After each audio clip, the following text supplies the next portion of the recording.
Olá, meus amigos. Este é mais um vídeo do canal Segredos da Mente. Hoje são 12 de abril de 2020. O programa Perguntas e Respostas. Vamos dar início aos nossos trabalhos.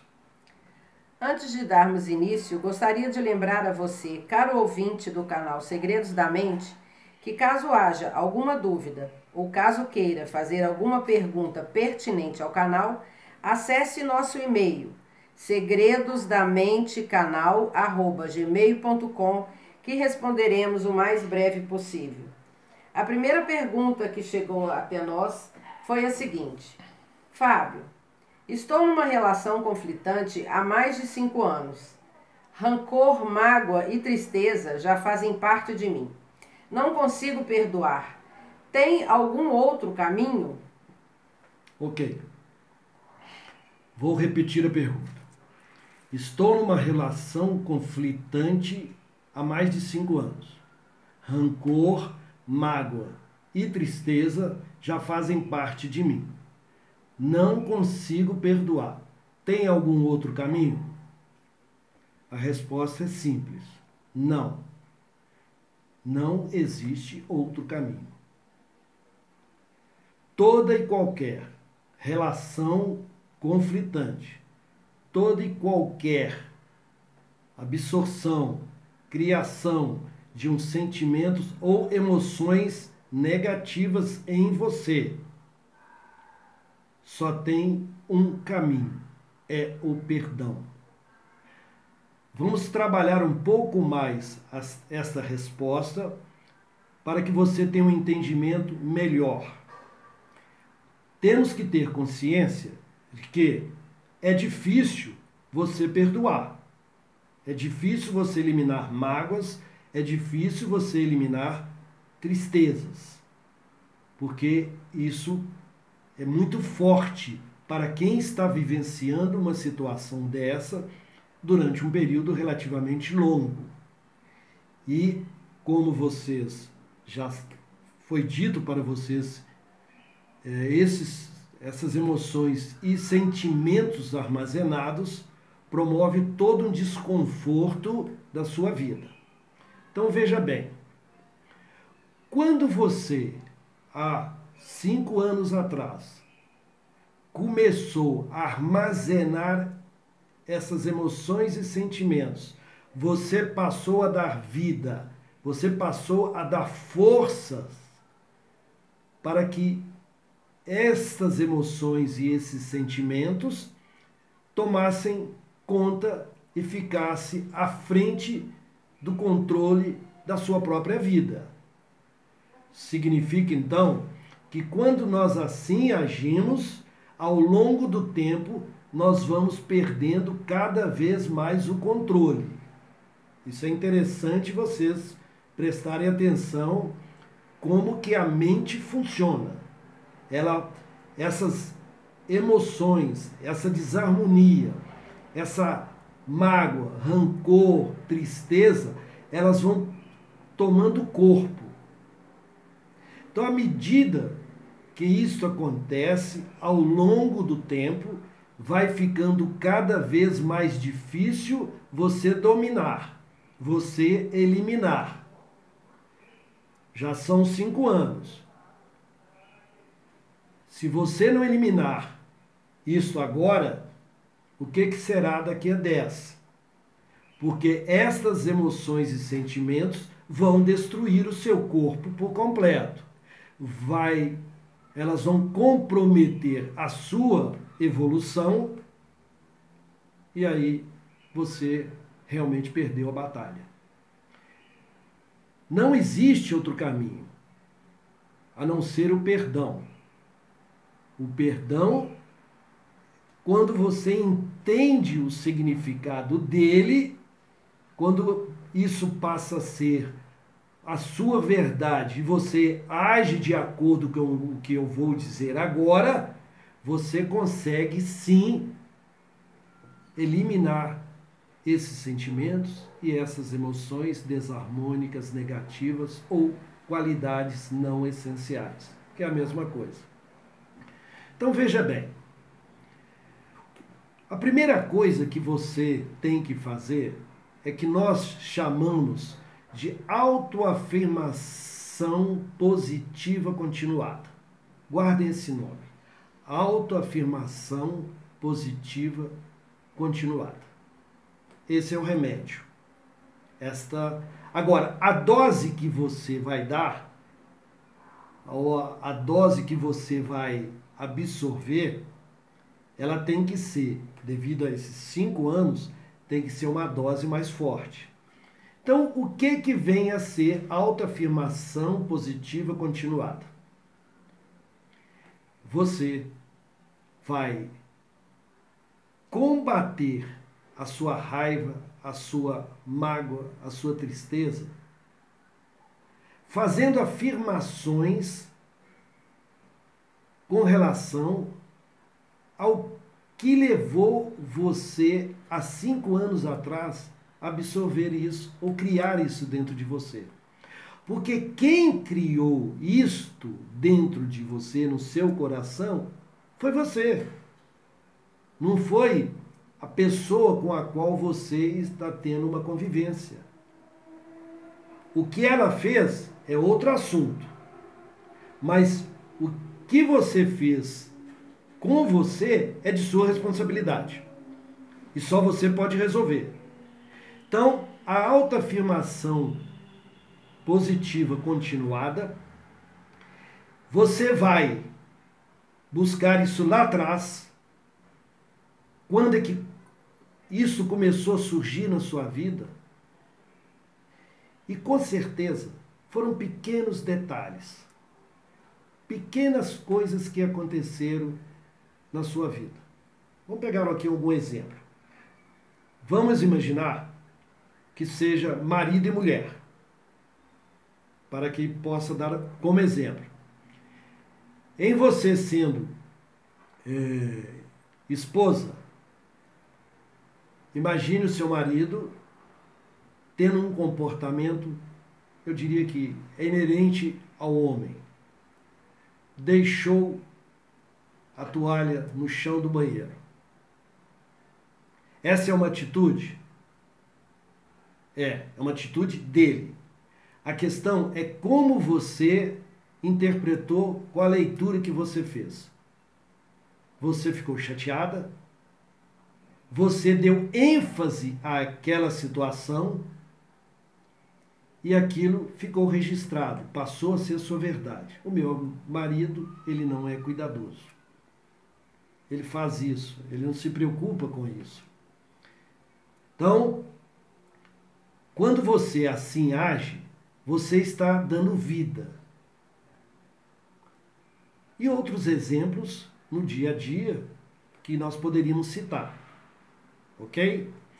Bem, então quando você vai implementar a questão da autoafirmação positiva, você vai buscar a origem disso. Você volta lá nos 5 anos.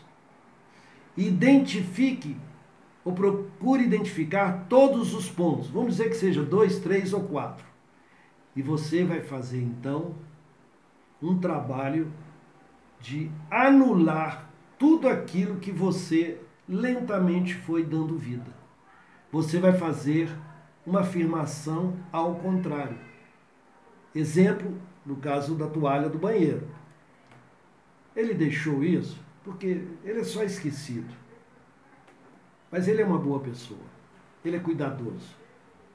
Ele se preocupa com a casa arrumada. São pequenos detalhes. Então, à medida que você vai falando isto, começa um processo inverso. Você lentamente vai eliminando e diminuindo a intensidade daquela afirmação que começou há 5 anos atrás. Depois nós vamos, num vídeo próprio, nós vamos detalhar mais essa questão de autoafirmação positiva continuada, que é uma ferramenta que a gente usa para ajudar as pessoas. Ok? Então você vai fazer isso porque depois de um certo tempo você vai conseguir o quê? Perdoar com muita facilidade. Você vai pôr a pessoa no colo, mentalmente, como eu já disse, e naturalmente o perdão, a mágoa, a tristeza, ela vai simplesmente sumindo. É isso aí que a experiência de 25 anos atuando nesse campo nos tem demonstrado. Ok? Vamos então para uma outra pergunta. A segunda pergunta, dando sequência, é a seguinte: por que Jesus afirmou 70 vezes 7 quando lhe perguntaram quantas vezes deveríamos perdoar? Vamos lá. Por que Jesus afirmou 70 vezes 7 quando Pedro lhe perguntou? Bem, vamos entender a resposta de Jesus Cristo. 70 vezes 7. Então poderíamos dizer: Pedro, você tem que perdoar quantas vezes for preciso, ou seja, infinitas vezes, até que não exista nada no seu coração. Então veja bem a importância do perdão. O próprio Cristo dizendo 70 vezes 7. Mas normalmente as pessoas têm uma leitura errada sobre isso. Então se eu estou perdoando, a pessoa faz isso comigo, me maltrata, me desacata, me faz ficar com raiva, e eu tenho que perdoar, eu não tenho vergonha na cara? É normalmente isso que a gente escuta. Isso eu não vou fazer, já é a terceira, quarta, quinta vez que ela me faz isso. Entenda uma coisa. O maior presente que você pode dar a você é perdoando essa pessoa. Porque na realidade, quando você perdoa, você está tirando do seu coração aquilo que vai te matar. Tanto fisicamente quanto espiritualmente. Se você não tira isso de dentro de você, e só você pode tirar, inicia-se a partir daí um processo de degradação física e degradação espiritual. Então, perdoe quantas vezes for necessário. Agora o seguinte, não esqueça que em toda e qualquer situação que você viva, está vivendo, você tem que respeitar você. Por que eu estou dizendo isso? Então, se você está numa situação em que a pessoa está tendo essa atitude, eu te faço a seguinte pergunta: você é obrigada, por algum motivo maior, continuar essa relação, continuar esse relacionamento? Pode ser relacionamento profissional, amoroso, não importa. Você é obrigado? Você depende disso? Porque a origem disto em você é de sua responsabilidade.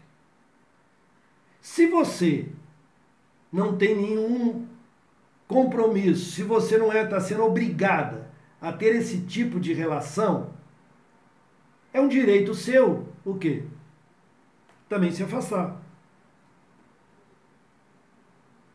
Não existe uma determinação que você é obrigado a aceitar o que o outro quiser e pronto. Não existe isso. Isso é importante ficar claro.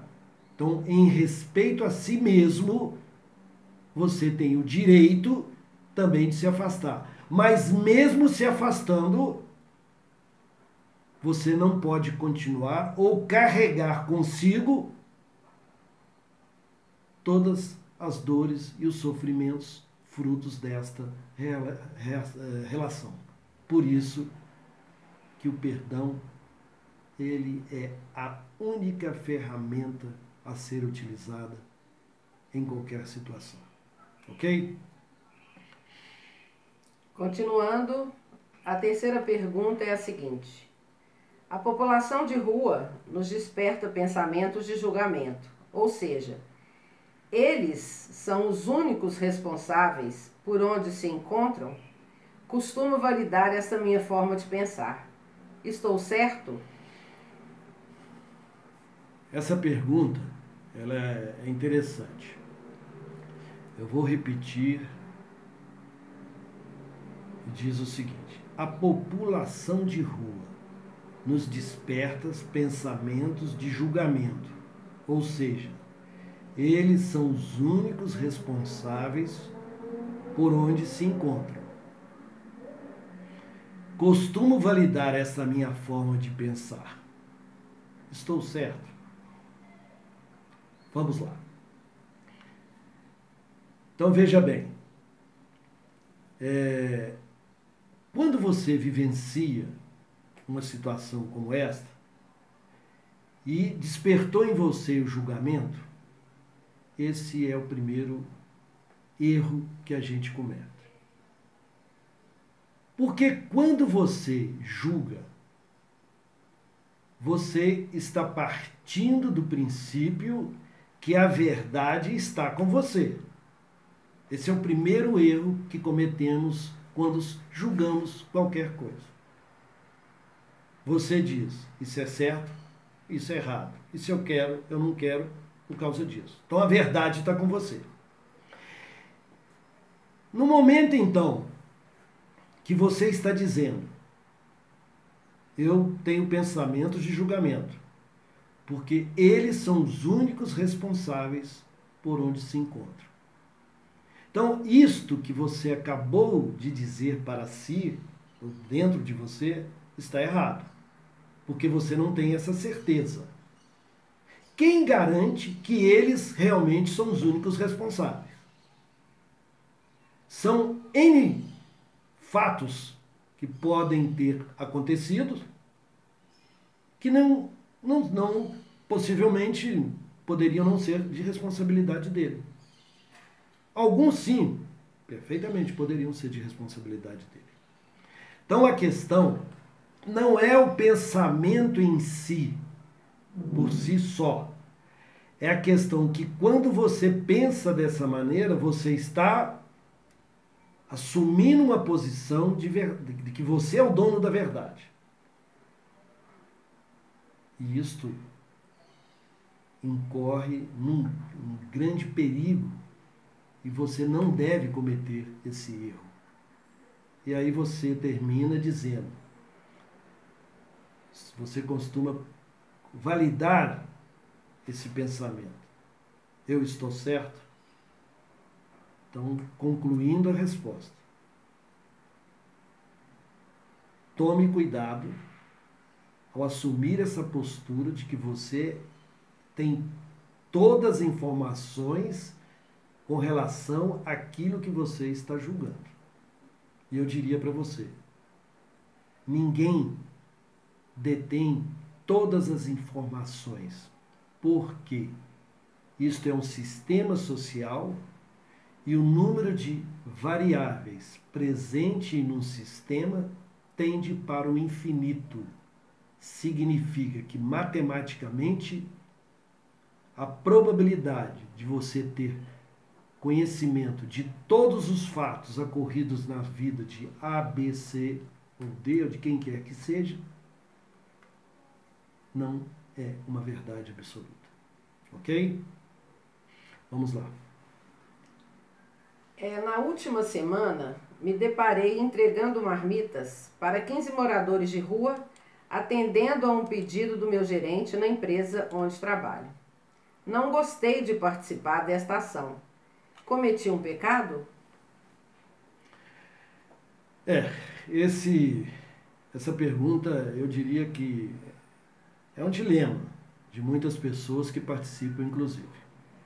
Então, eu vou participar. Aqui ele citou como distribuindo marmita para 15 moradores de rua. Poderia ser qualquer coisa, um ato, mas o importante aqui na pergunta é que ele afirma, não gostei de participar dessa ação. Cometi um pecado? eu diria, não. Não é uma questão. Eu cometi um pecado. Porque nós já mostramos a vocês o que é o pecado. Partindo do princípio, rapidamente, que o pecado é você absorver algo, um negativo, você absorver emoções negativas, sentimentos, comportamentos negativos, é que aí sim caracteriza como pecado, porque você realmente absorveu e aquilo passou a ser sua verdade, você praticou. Bem, no caso específico, você foi convidado, participou de uma ação e disse, eu não gostei, eu me senti mal. Que também é um direito seu. O ser humano tem esse direito, ele tem o direito de pensar, avaliar, escolher o caminho. Então, nem sempre aquilo que você está fazendo e que não te agrada, aquilo é um pecado. Ah, não, você pecou, você tinha que ter, tá bem em relação a isso. Não, pô, é um direito da pessoa.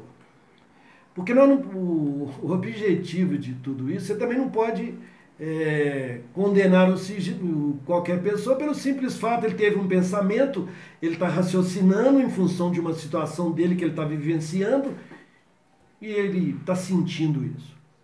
A questão toda é que ele tem que ter consciência até que ponto aquilo que ele está fazendo e vivenciando pode contribuir para o seu processo de crescimento e evolução espiritual.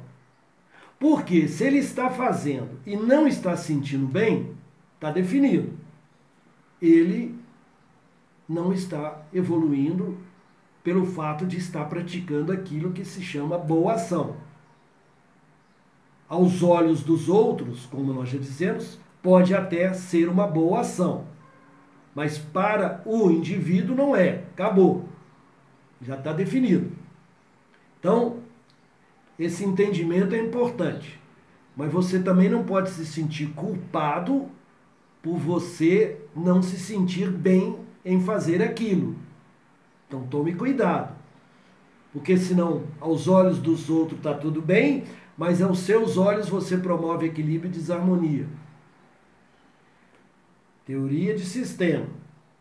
Um sistema para estar em perfeito equilíbrio, todos os elementos, você e o seu irmão, os outros elementos, precisa estar em equilíbrio consigo mesmo e em relação aos demais elementos do sistema.